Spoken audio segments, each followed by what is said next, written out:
This is Aki from Fundamental Nation Records.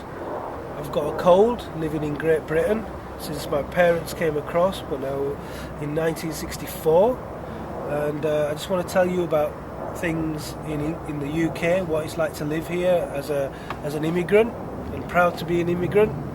So here goes. So then, how is it to live in Great Britain as an immigrant? I don't know if you can call Great Britain great anymore. You should just call it Britain, because the greatness always represents war and exploitation and killing and murder. Well, obviously I've been living here all my life, and I think that there's certain aspects of it which I'm grateful for, because being very fortunate, being able to travel around the world, and especially to Pakistan and India and Africa, I realise that we actually have a lot of luxuries, but there's also a lot of realities, psychological realities, which are very unjust. And to think that we live in a part of the world which is assumed to be civilized, the kind of injustice that is put against you for the colour of your skin or what religion you are is absolutely, for me, unacceptable. And sometimes I think I would rather be poor, living in a poor country, but being rich and knowing who I am and being comfortable with who I am, and not having to fight racism and things like this. I would probably be a lot more happier. But then I have the luxury to say that. So it's very, but that is me, and that is what I personally think. I know there's many Asian people who are totally happy, and I understand why they're happy. And I understand why my parents came here. So I understand that side of things as well. England, it's not all bad, but there are aspects of it which are totally not, they have no common sense. So that's how I personally kind of feel about living in England. There's good things, but the bad things really create a psychological burden. Last time in our last interview, you told me you would like to go back. You think you would go back to Pakistan? Absolutely. Can you tell me about why? I think I will definitely go back to Pakistan. I'm spending. Do we have to start? No, it's still. Yeah. I will definitely go back to Pakistan because I'm spending a lot of time going across there. Spending time with my family and looking around at the country and things like this. And I think that, there'll always be people here who will always fight politically what's going on wrong. But sometimes, for me, I just think, what a waste of time fighting against all this injustice when there's more important issues in Pakistan, where you don't have to really fight racism, you're fighting unreasonable kind of fascism. And I would rather there and help people and do things there. And also, it's a beautiful country. And I think that we've been led to believe, as a lot of people have in Europe, that we have no future back in our own countries. And it's another myth. It's another kind of psychological burden which is implemented on you, and you think that, if I go back I won't be able to do this and do that, but it's so untrue. You can go back and you can have just as good time there if you don't care about politics, or if you care about politics, there's very important issues to be fighting for.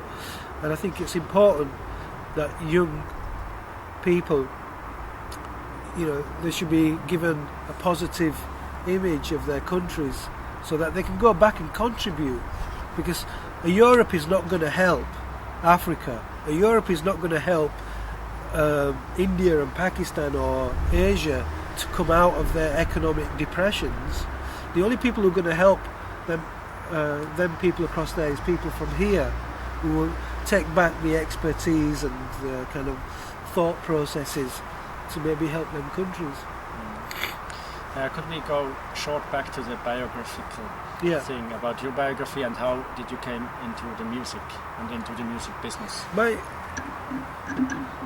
My main background is really, my parents were never into music. I don't come from a musical family. Music has been sadly frowned upon. It's like it's like second, third, fourth class kind of thought. So when I always loved music, and then suddenly when I heard my first punk record, which I think was The Clash, and I just went crazy. And then I got into punk rock. The first band I ever saw was the Sex Pistols playing live, and I just loved the expression and the anarchy. And suddenly I was in a position where the Asian community could not understand like an Asian punk rocker, and the British community didn't like punk rockers anyway because it was anti-establishment. So I was on my own in a sense with a tribe of people who were of similar thoughts. So I think that just gave me a very good neutral and outside view of people and communities and things like this. And then I just got involved playing drums, and one of the bands that we were the early Cult, the drummer out of Southern Death Cult with Ian Astbury and Barry Jepson and David Burrows. We formed these punk bands, and then we came out of that, formed other bands which were into stupid things like Charles Manson and all this rubbish, psychic TV kind of vibe. So it was always left field. Everything was alternative. The whole mind was alternative. So my whole experience has been alternative music, alternative expression, left field thought, left field politics, everything. And then we moved down to London from the north, and we went to see a Bhangra concert, which just was 2,000 Asian youngsters going mad during the day. And I just thought, I was really interested in the vibe. And then we just said, okay, let's start a record company, which is not a Bhangra record company, but a world fusion record label, which is very eclectic, very experimental. We started off Nation Records. We just got involved with bands and said, look, go crazy. Don't do anything for radio, don't do anything for television, do it for yourself. It's for you, and let's create a movement. And now if you look around, there's a whole world fusion movement, which is left field. We've always had world music, we've always had experimentation with world music, but now there is a great youth scene involved in the whole world fusion scene. And I think that Nation Records has been is to blame for a lot of that. So what were the principal goals? Was it more, as you said, more about this world fusion thing, or was it also about what as Asian in Great Britain? I think it was to all go out, because the Bhangra there were like a hidden industry, and to come out and to show yourself as an Asian musician, as an Asian punk musician, maybe. Yeah, the whole thought process wasn't to be, Bhangra music, the rhythms are brilliant. Some of the Bhangra fusion, the fusion element of it was very, very tacky and very karaoke. It didn't do anything, it didn't say anything. The vocals were brilliant, the rhythms were brilliant, the traditional rhythms, but anything else wasn't quite, happening for me personally. So, and, wherever you look at a scene, there's always a certain amount of people who are really interested in that scene, but interested in on a creative level. So the Asian, we went out and we looked around, and the first person we found who was eclectic left field was Talvin Singh, and we started to manage Talvin Singh back in 1986, 87, and then we recorded with him. He was on the first album that we released on Nation, but he was more experimentalist, and that's what we were about. We were encouraging that, and it was to encourage Asian people to get into music, but it wasn't just purely Asian thing, because I think that sometimes, you know, sometimes I step away from this kind of nationalism.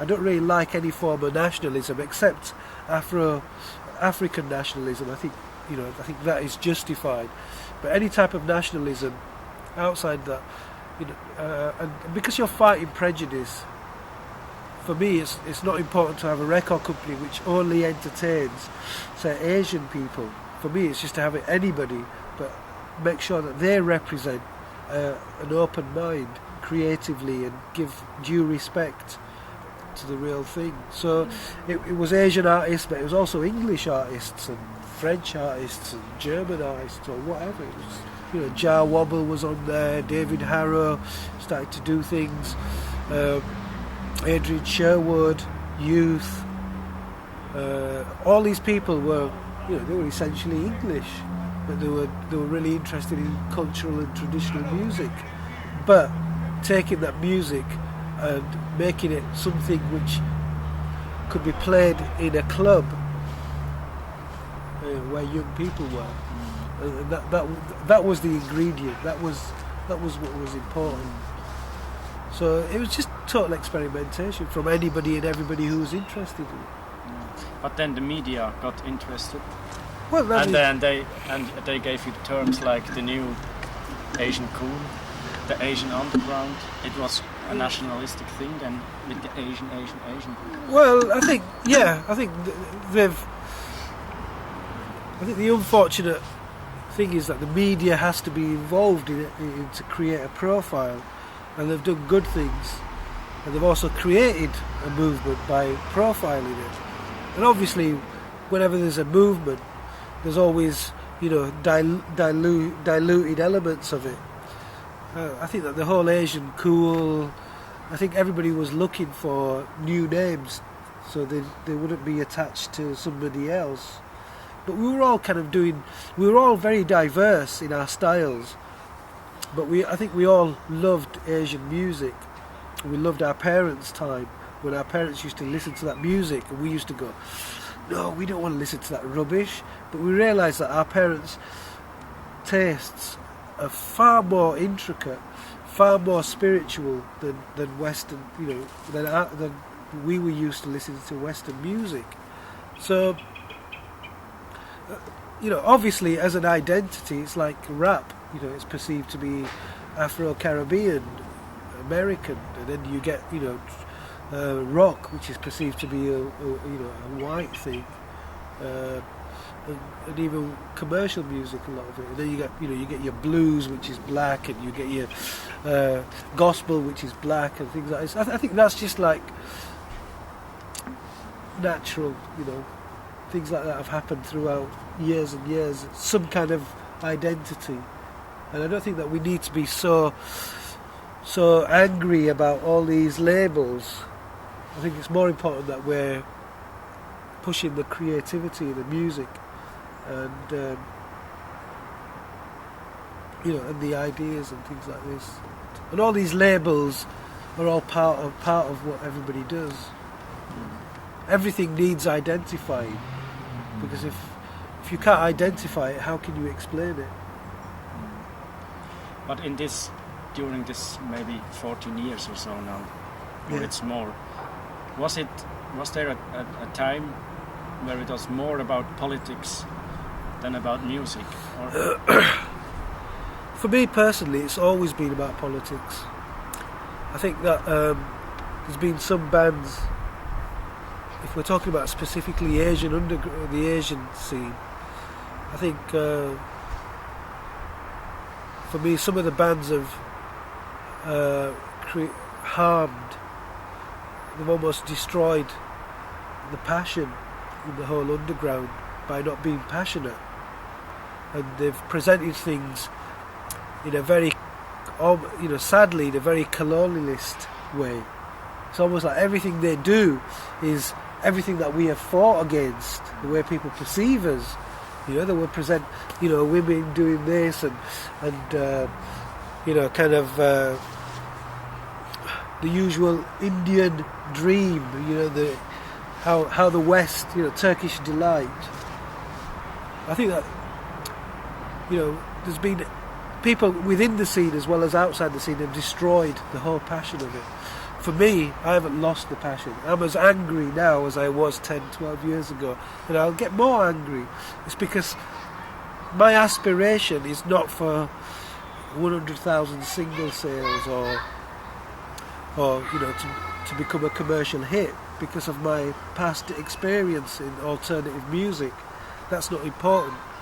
But a lot of these people who are destroying the scene are also they're aspiring to kind of commercial success. So I understand why they're doing it, but I think sometimes, you know, I can't. But sometimes I want to go and destroy them because they're going to destroy something bigger. You know, it's like they're going to damage the whole thing. And, you know, I've seen acts come on stage and there's been no passion, no love, no kind of fire. And unless that fire and that passion exists, it will never become a big movement. It will always be underground. I'm happy that you say this, because when we talked with the musicians, a lot of them said, "Oh, it's only about music, it's all blah blah." And then you go to, we were in this club in Dockstar in Brixton. Yeah. Where now on Monday there is the Stoned Asia. Yeah, party. yeah, Stoned Asia, yeah. And you still have this, you know, these stereotypes, these films, and yeah, absolutely. There's and in the beginning, I think it was about breaking these stereotypes. It was about, absolutely. I mean, like if you look at fundamental, you know, I'm speaking. Everything I say is personal, but you know, I know that what fundamental was doing was right over the edge. It wasn't on the edge; it was over the edge. And one thing is that we were not willing to compromise, or we weren't willing to go up to journalists and say, yeah, whatever you say, yes, you know, that kind of, give us a good review. We were just confronting, not intelligently, we were confronting even their ignorance, but they couldn't deal with it.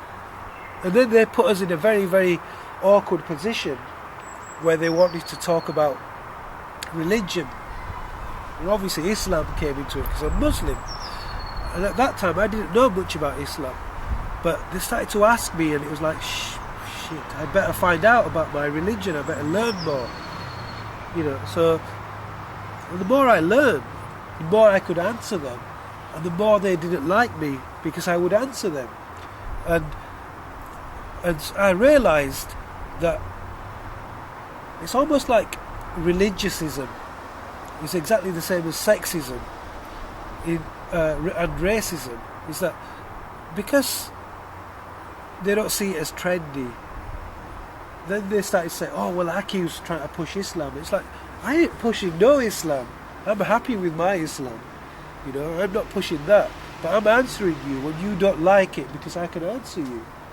So they started to move away from fundamental, and I think the problem is that a lot of the other bands, all of them are political. Talvin Singh is political, the Asian Dub Foundation is political, Knitting Saudi is political, Earth Tribe is political, Joy, Corner Shop, they are all political. You ask them a political question, they will give you a political answer, and they won't say, oh no, we don't want to talk about politics, right? Because they are all victims of some kind of politics going on.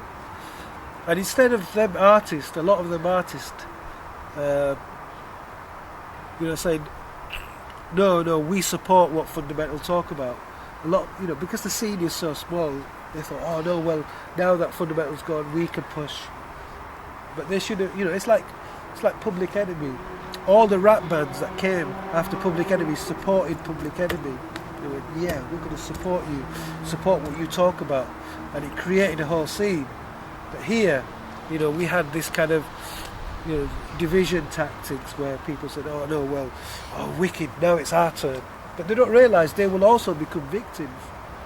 And, you know, England is not ready for for Asian role models. Simple. It's not ready, you know. I know it.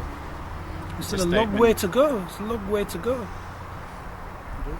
Some of the things that I say, I've heard, again, in my experience, you know, people like, say, Damon from Blur would say it, and everybody goes, wow. People from Oasis go, yeah, we're anti-establishment, blah, blah, blah, blah. Everybody goes, wow. If I say it, people go, oh, he's got a chip. He's got a problem. It's like, I ain't got no problem. You know? Yeah. I'm too cool for you. I ain't got no problem. I'm just telling you the way it is.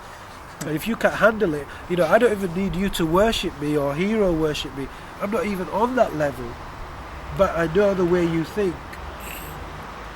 So, how important was the colonial history for your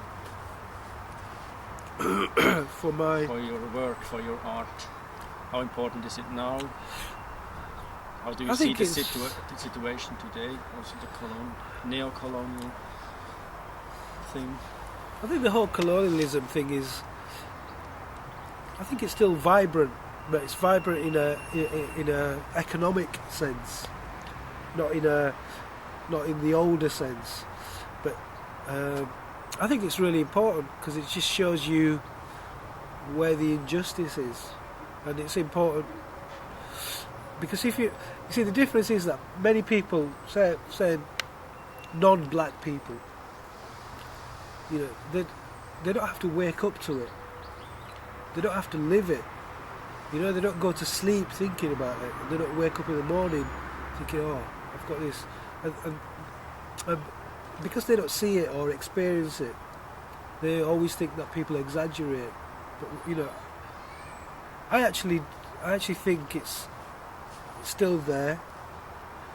I think, you know, we were talking earlier about immigration and things like this, and I think that all it will take is a Labour minister to say immigration is right, or we have to stop immigration, and I think that the whole of the UK will go, yeah, you know, all the white people will go, yeah, it's got to stop, you know, and it's almost like the more rights that we get and that we should have anyway, it creates more tension.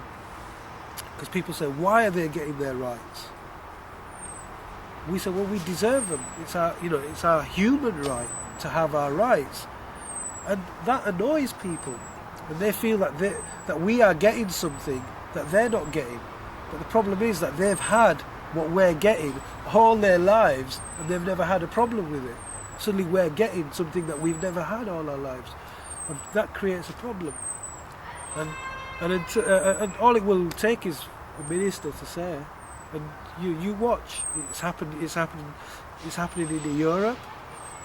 It'll happen in UK. You know, nationalism here. How can you trust a country which reads a newspaper called the Sun newspaper and sees it as its Bible? How can you trust a country to say, oh no, this is a very good country, when you know that all it would take, that the biggest selling newspaper to the biggest part of the population is a right-wing newspaper?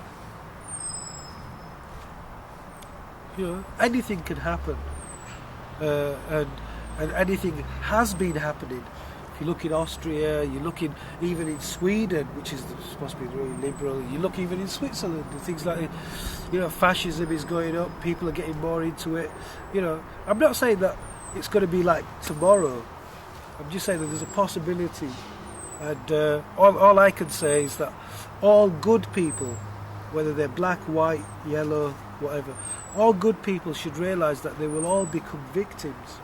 Not just black people, but white people will become victims of this kind of psychology and this kind of racism, and they should realise that. You know, because a lot of white people think that racism won't affect them, and that's rubbish. You know, we saw it at work in the Second World War or whatever. It affects everybody. So and all this colonialism, you know, you can still feel it.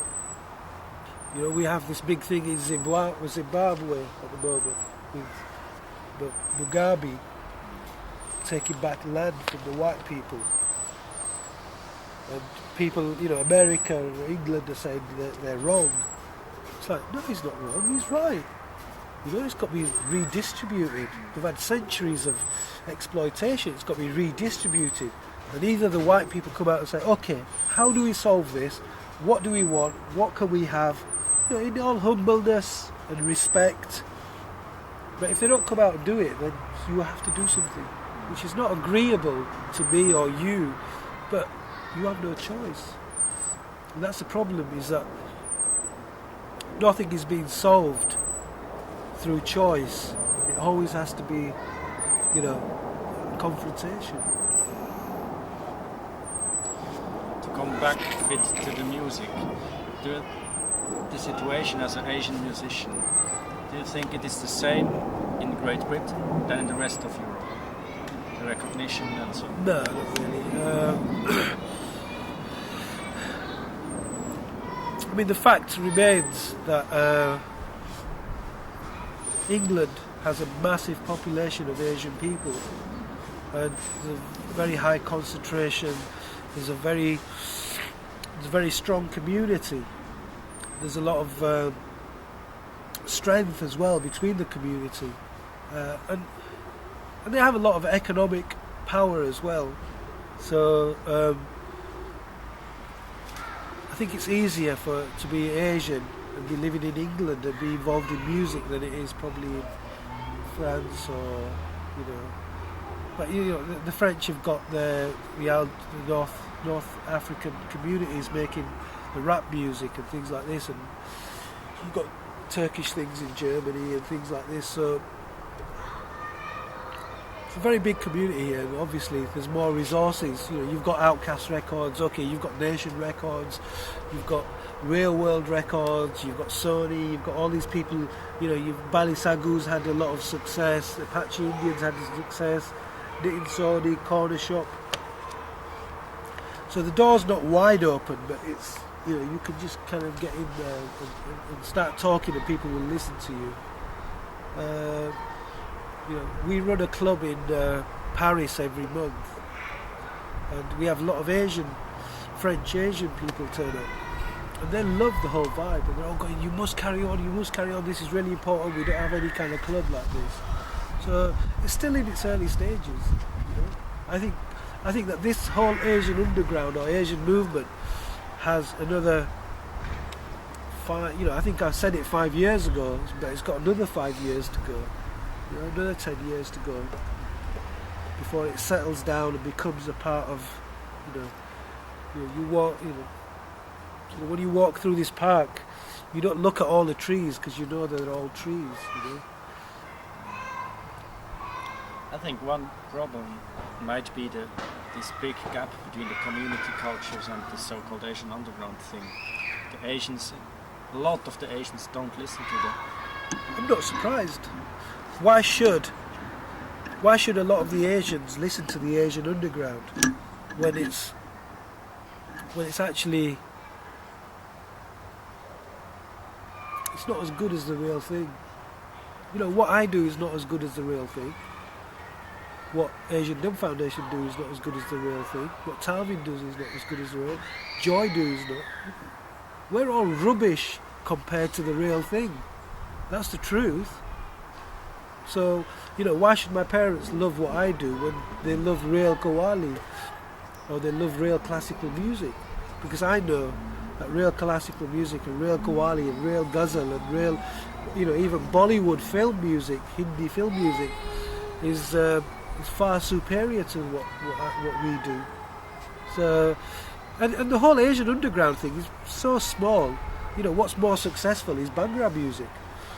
And what's important is that the Bhangra industry basically has said to the white music industry, if you don't want to be involved, it doesn't matter, we sell records anyway.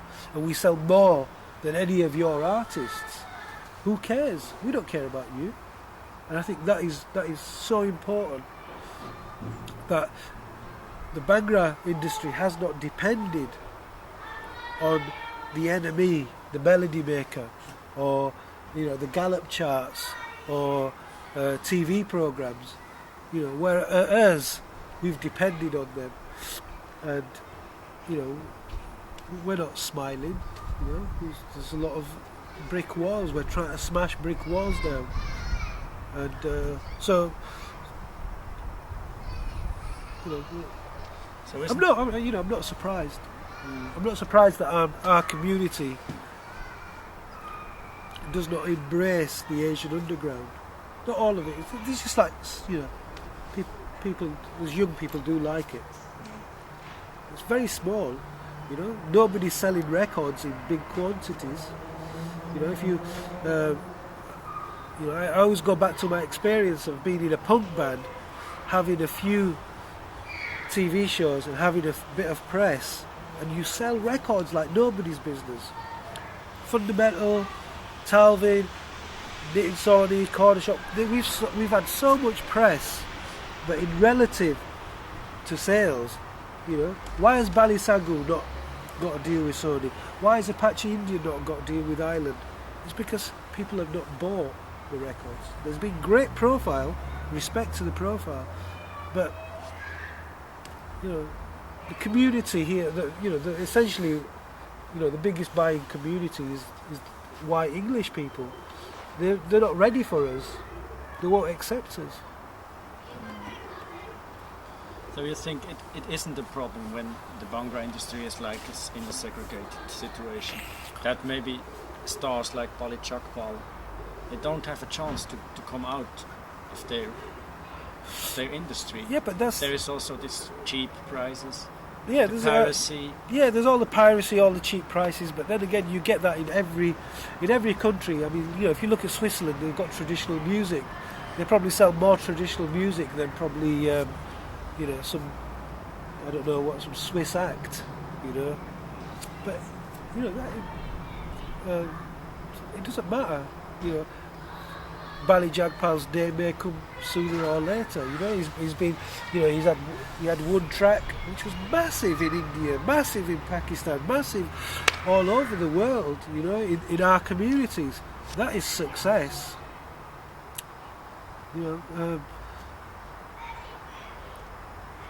But in a way, he lives in Great Britain, so doesn't matter. So nationality is not. No, he lives here. He obviously. It'd be good if he could get recognised, but I think a lot of these artists they better wake up to know that recognition is not going to come easy. And recognition is not going to come by stepping on your other brother or your sister, trying to think that you can be up there, you get recognised. It's not like that. The reality is not like the dream, and the prize of commercial success is horrible. It's not even worth anything. It's temporary, it's small, it's 6 months, it's 12 months, and then you're finished. That's, it's better to do good, creative art. You could still sell a lot of records on long term. I think that Fundamental have sold probably, loads of records over the period of 5-10 years. So. And we keep selling, and we keep doing this, and keep doing that. We do interesting things. And it's exciting, and we haven't compromised. So, I'm just saying that, people say, success is to do with units. So then you might as well say McDonald's is the best food in the world because it sells the most. It's not true.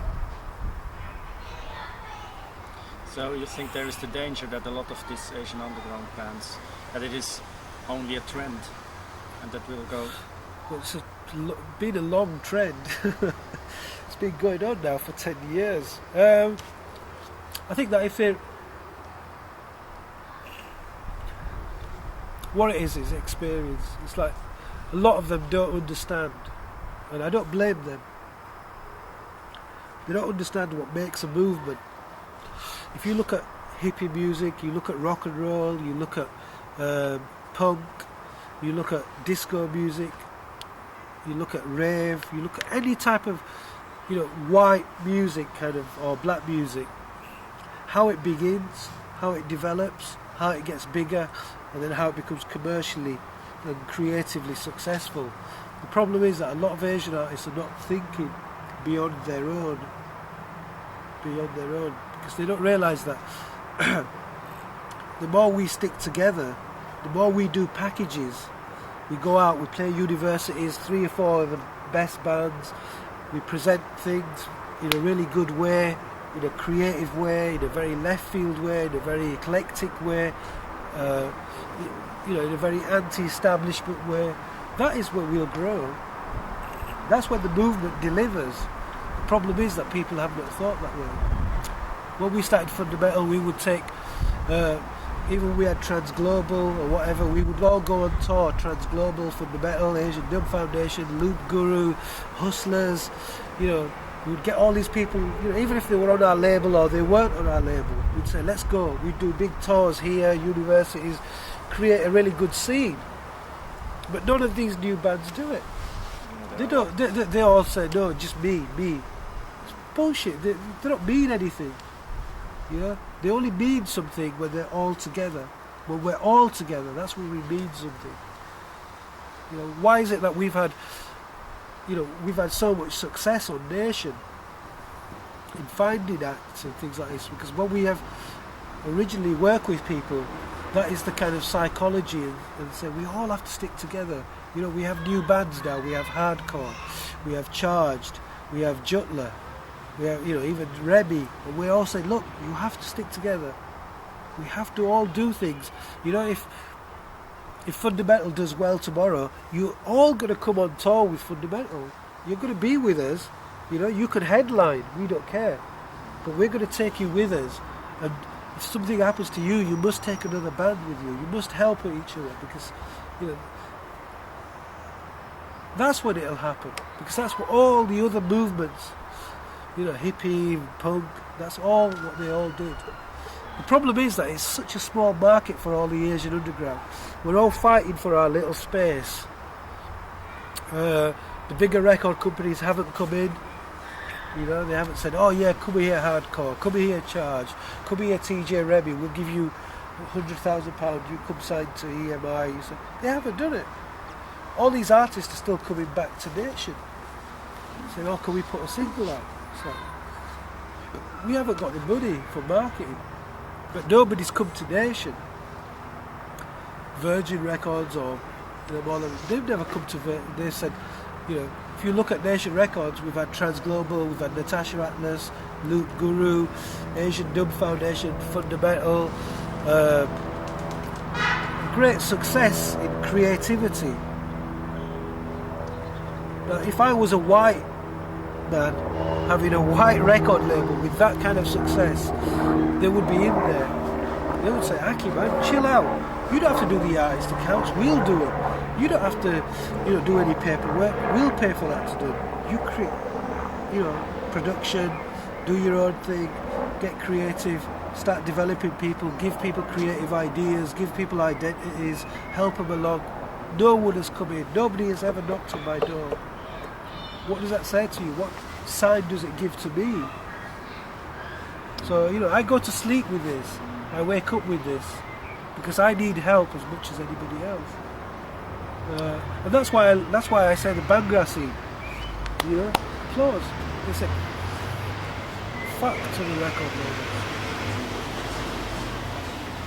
With the Bhangra, I think there is a big problem is that they have the languages. And a lot of people say that for a commercial success in the right world, the language is a bit the problem, maybe. Yeah, well. And it's and Coach Brahma all told me, they always say it's too Indian, still too Indian, Oh, well. You don't say things like that. Tell me, what does too Indian mean? Yeah, he told me. Yeah, exactly. Yeah. But what Right. Kuljit Bhabra is a brilliant, producer sure, also. Sure. For somebody of that kind of caliber, if somebody's saying to him, "Oh, it's too Indian," he's Indian for God's sake. Nobody says, "Oh, that's too English." I'd never say, they always look at Asian music and they go, "Oh, it's like a curry. It's very hot." When I listen to Oasis, I don't go, "It sounds like fish and chips." You know, this is the kind of stupidity which you have to fight against. And that's why it's funny as well, because if you take it really serious, you're going to be, right? But you laugh at it. You just realise, shit, man, you know, I don't need the luxury of the education system to know how stupid people think. You know, it's just there's no common sense. Do you think that you one time can change this stereotype? Because you tried and this, yeah. I will keep trying, but I don't think I could change it.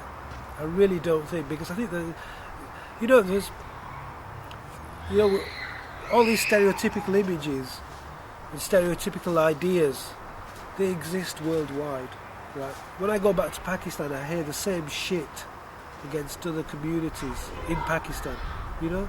Take the colour away, but there's other prejudice and pathetic, you know. I think that the human race, generally, there is good people, but generally I think that the human race has been fed so much rubbish that it thinks rubbish.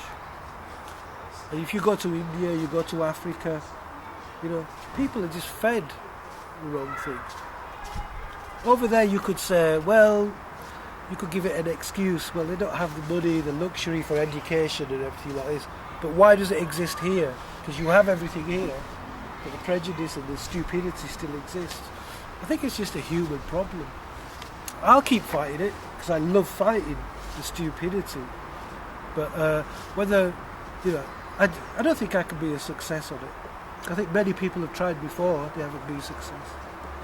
But I've got a great passion to take advantage of whatever I've achieved, not to talk about stupid things like big cars and all that rubbish.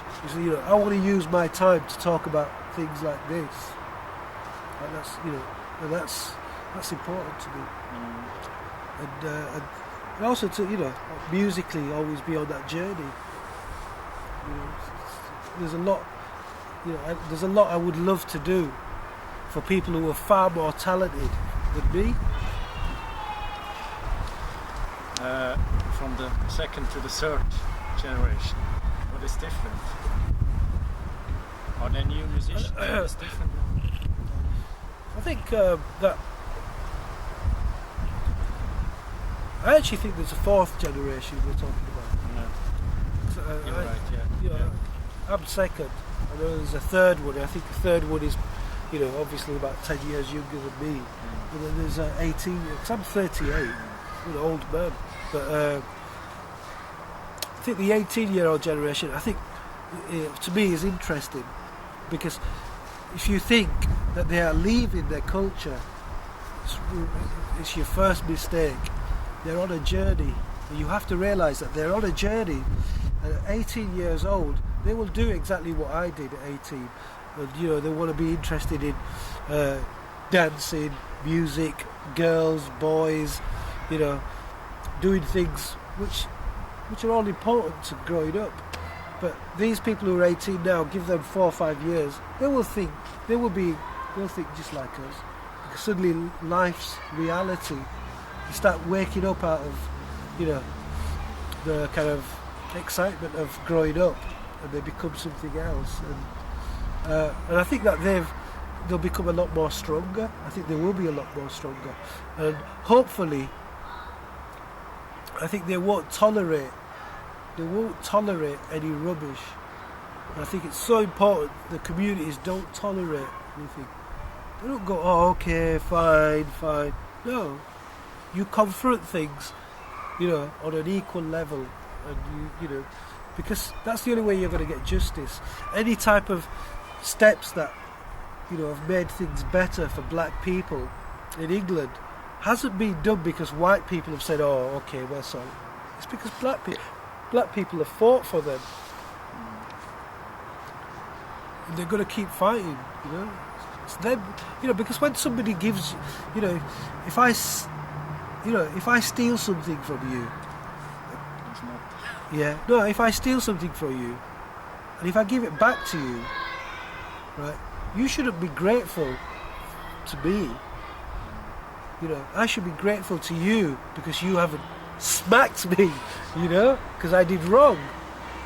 I should say, I'm sorry, Tom. I'm sorry, please.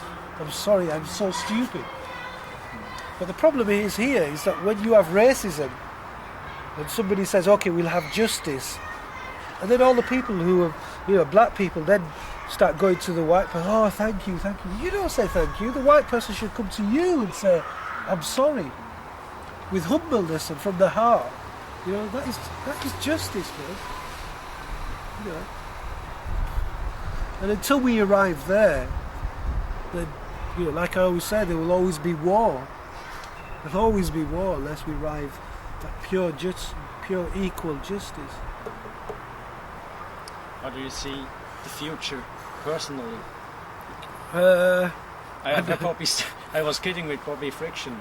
He told me, I said this to you last time after, I think. He told me it was a joke. In England in 200 years will be like India. I think. No, I don't. I think 200 years.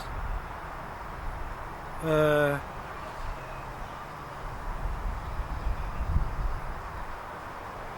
think in 200 years there probably won't be any black people in Europe. That's the future. That's what I see. Because I think that as soon as the economies of the third world start getting stronger, I think there's going to be more problems. Because Europe needs the third world to be weak economically. And when it starts getting stronger, it'll try destroying it. And part of destroying, because when whichever Asian person you talk to here, even if they've been born here, right, they will always support their own cricket team from India or Pakistan, right? Even if they've been born here third or fourth or fifth or sixth generation, right? And you know, the English don't like that. You know, they already make it an issue, right? But you know, I mean, that's on the funny side. But the problem is, in 200 years' time, I just don't think there'll be black people in Europe. I think there's going to be some bad shit goes down. Really do. It's sad because observing the past, you can see how easy it is to manipulate evil into common people. You look throughout history and throughout colonialism or whatever, you know, you can see how easy it is for leadership to control the masses and to, you know, become evil. So, you know, I don't know, maybe Bobby Friction will be president of Europe. Old president. Yeah. Well, his makeup will work for him. And your personal future, can you see the global chaos tour? And yeah, I mean, we're keeping active. We've got a lot of resistance from a lot of people because of, you know, there's like so much, and the amount of space is so much. So it's, you know, if I ring up Glastonbury now and say, can we have global chaos? They will say, oh no, we've already got Nitin Sawhney playing. And you'll say to them the same thing. You say, well, you've got 500 white bands. And they'll say, oh, sorry, we didn't mean it that way. Of course they mean it that way. So we'll keep fighting. We'll keep doing creativity to the maximum. You know, still try releasing excellent records. You know, groundbreaking records, and you know, we just carry on the way we're doing things. I mean, you know, you can't predict the future if you're not in control of it. And you know, but it doesn't matter because, for me, the one good thing that I'm in control of is knowing where I live and where I can live and where I can go back to and where I'll be happy. So I don't really, you know, while I'm here, I'll do what I'm doing to the best of my ability. And then the day I want to pack up, I'll pack up and go somewhere else. Maybe help, someone like Ustad Shagan, who needs help, who probably needs me to help him. Whereas it should be the other way around. At least help him to try and make some kind of impact. Things like that, I get more satisfaction out of helping people. And we have, as Fundamental, as Nation, we've always helped people. And there isn't many artists who can say the same. Within the Asian underground, they can say, we helped them. At least, I'm satisfied with myself knowing that I've helped a lot of people. I've helped to make people do well, even to make money, or a lot of people have helped me to lose money, right? But I've helped people make money and make careers, helped them with their records, creativity. And there isn't many people, there isn't many people out there who can say the same thing. And I think that, there should be. Discovering new people, helping new people. Maybe as a final question, it's not a question, is there something you would like to tell that we have forgotten, something important? I think the only thing that I ever resort to as a foundation of my politics and the foundation of my creativity or working with people, and it's the psychology and the philosophy of, for me, is love. And I think that people should, it's not an old hippie thing, it's a natural thing, and people should learn how to love people. And you can only once you can love somebody else, then that's when you can become complete. Not just to love yourself, not to learn to love other people. By loving other people, you love, the love that you have is, next to God, man. Forget about the old teachings of religion, the way religion is taught. Religion is an amazing thing, and if you take it in a very punk way and understand that religion is actually the most anti-establishment psychology and thing, and use it as a real, as something good.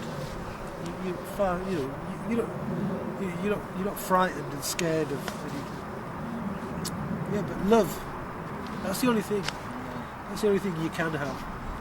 Last time I found it, when we talked, I found it funny when we talked about hippies, because for me hippies was, it's about stereotypes, meditation and so on. But you told me different things. You said they're not so bad. No, they're okay, man. Everyone has a reason. And it all depends on their intention. If a hippie, it's almost like if you are going to every Asian underground concert and going, yeah man, I'm into this, but you don't understand shit. You don't understand anything. You don't understand that all these people in this room are all totally different. They're all, some of them are more English than you are, and things like this. Well then, that's just ignorance,